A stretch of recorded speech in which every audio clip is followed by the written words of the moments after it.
Good morning, guys, and happy Friday to you. This morning, I was reading one of my devotions, and I just had to share it.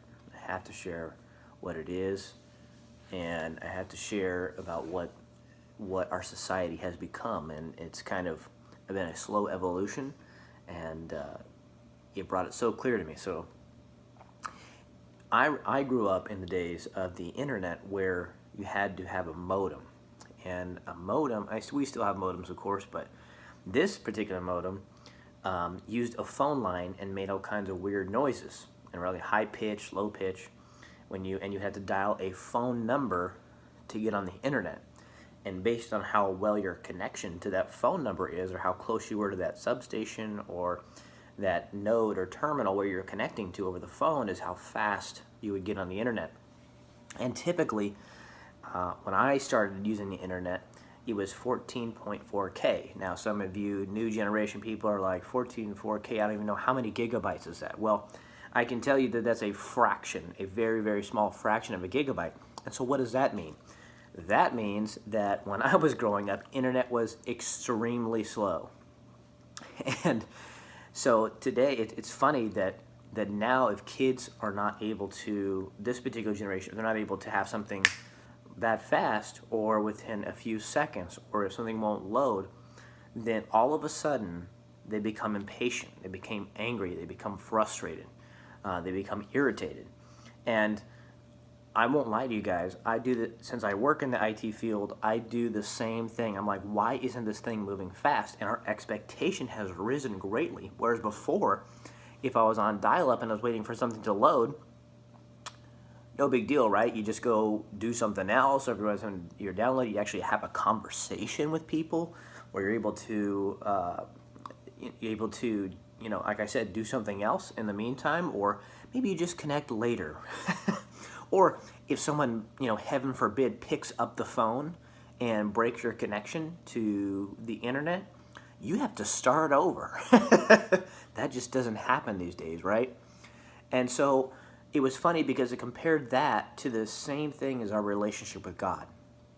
He was saying, now we have kind of this microwave Christianity where it's like you throw it in you send it up to heaven, you put it on there for 1 minute. I'm going to pray about this one time for 1 minute, and boom, it should be done. But in reality, God is like, listen, I need to take my time on this, and here's why. I'm not going to tell you why, but you're not ready for it yet because it's still cooking. We're still not ready. And we put that expectation on God to do things now, to do things yesterday. God, why didn't I pray about this one time for 5 seconds and you do a miracle?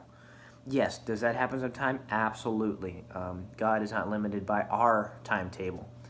However, a lot of times in our lives, for us to change, for us to be shaped and molded into what God wants us to be, it takes time. We have to get on that dial-up connection, and it's a slow download, it's a slow learn, so that way when we're ready, we have all the information. We've downloaded everything. We've taken the time to pray to God, for Him to change our relationship with Him, for Him to mold us and shape us into the person we need to be for whatever position and stage that we're going to be in life.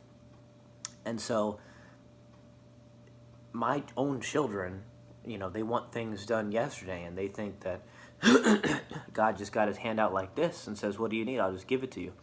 And yes, while that is true, He gives us the wisdom we need if we just ask for it. At the same time, are we ready for it? And most of the time is a no, because we're just expecting God to just do it. So I would encourage you guys today to think about this, because a lot of times we just put this expectation on God that He should have done it already. And it's, as you can see from the internet, how we have these smartphones now. We have all these wireless streaming devices. Wireless is faster. When wireless came out for us, it was like, you could have wireless on your device? I mean, it was a brand new concept that had never really been done, short of microwave antennas and point-to-point, big satellite dishes that are, the size of the moon. So we have evolved so much, and we inadvertently, and I didn't really pay attention to it too much. I knew about it, but when that devotional put it so clear this morning that we are now putting that expectation on everybody. Our relationships are like, hey, I've apologized, you should feel better. Or I did something wrong, you should forgive me immediately, and that's it. Now, yes, we should forgive immediately, but the hurt's still there, I get that. But we're just expecting everything, to be done in an instant. And I don't want us to put that expectation on God, because He moves in His timing, and His timing is perfect. So guys, be different today. Enjoy your weekend. I'm gonna go have some fun with my wife this evening. So if you are married or in a relationship, I encourage you to spend time with your significant other and your spouse. It matters, and in the end, they're the ones who are gonna stick up for you and stick next to you. So spend time with them the most. Just a little word of advice from myself, and just telling myself at the same time. All right, guys, be different. Have a great weekend. We'll talk soon. Bye.